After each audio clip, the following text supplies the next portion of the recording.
Hey guys, I'm going to do Zechariah 5, and if you haven't seen the first 4 chapters of my videos, I'd say go back and see them. Um, Zechariah's having seen these different visions that God has given him on things to come, and I just recently did Daniel 2, and what we see in those is the captivity, and right there at the end we have a turnaround, just like God said there is a falling away. There's got to be a falling away before there's a coming to.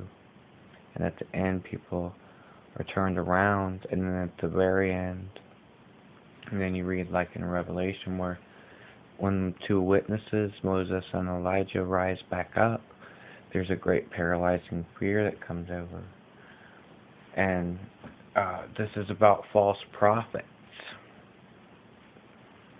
So we're going to learn about false prophets and what they're doing, and there's curses on these flying scrolls here. Chapter 5, verse 1. Then I turned and lifted up mine eyes and looked, and behold, a flying roll, and that's a scroll. And he said unto me, What seest thou? And I answered, I see a flying roll. The length thereof is 20 cubits, and the breadth thereof 10 cubits. So we got 20 and 10. And that equals 30. And 30 is the blood of Christ, and 10 is testimony, and law, and responsibility. And it's the number used representing man under law. Number 20 is redemption of mankind.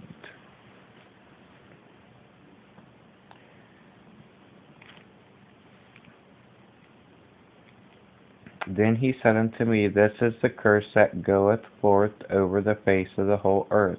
For every one that stealeth shall be cut off, as on this side according to it.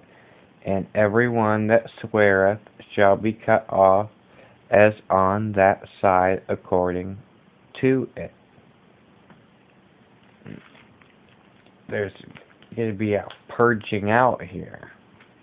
Okay, you guys, and then I should have told you the size of these are about 30 feet by 15 feet. So this scroll, these scrolls you see, it's a pretty big one, and it's got 2 sides to it. But like we'll find out here that it's 2 different things that the people in these end times teaching are doing, and the curses. And we read about curses in Deuteronomy. But we're going to keep on going here.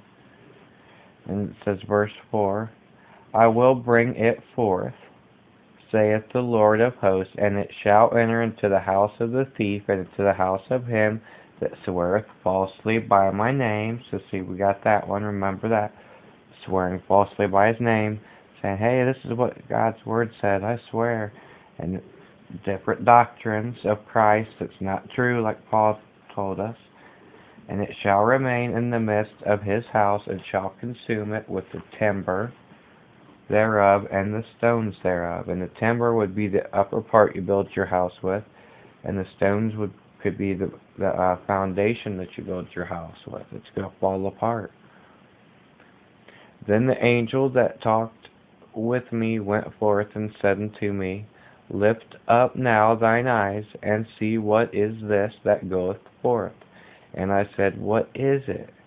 And he said, This is an ephah that goeth forth. He said, Moreover, this is their resemblance through all the earth. And you got this basket, and this is one of the biggest woven baskets that you see here that you could even get, and it was like really hard to make, so it was hardly ever even made. But it was a really large container, a basket. And this is like part of the turnaround that you see, and it's even symbolic of Antichrist, Satan when Christ returns flown off, and that's what we'll see here. and when people are taught in Millennium Day. Then the angel that talked with me went forth and said unto me, Lift up now thine eyes and see, what is this that goeth forth?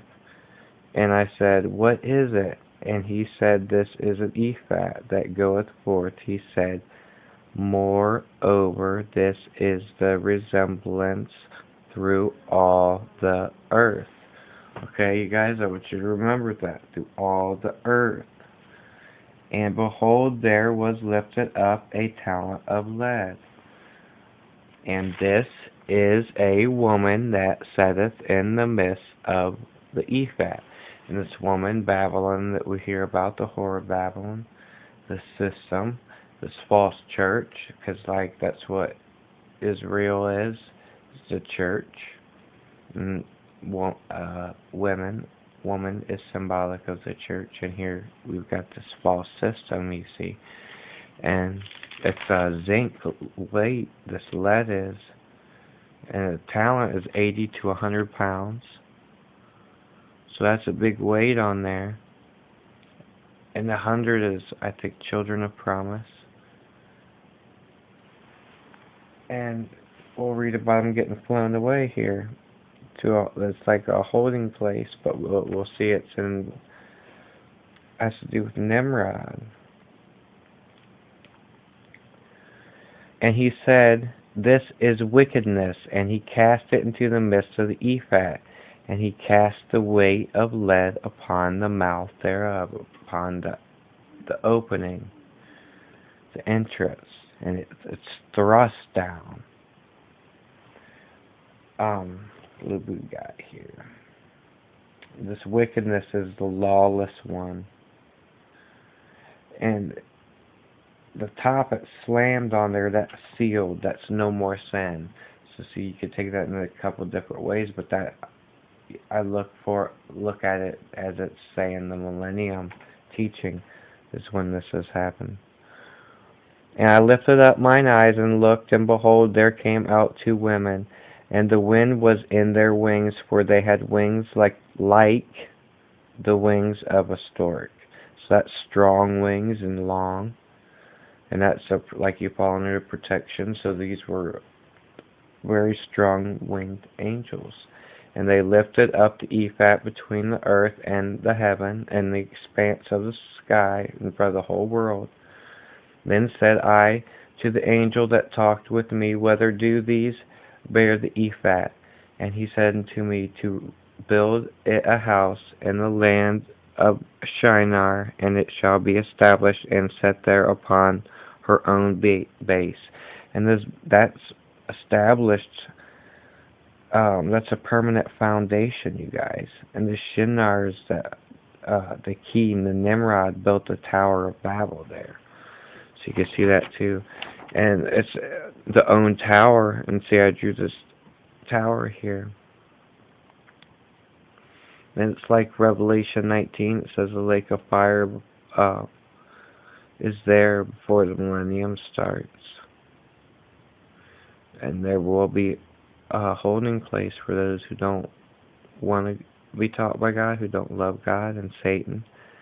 And at the end of that 1,000 years of teaching, like all those that are dead, or we're all in spiritual bodies then, but all those that have accepted Christ, we're teaching on that day. And the people that didn't make it, the family members that passed that didn't make it, we get to teach them. People that lost children will be taught. And then at the end, we've got to back off.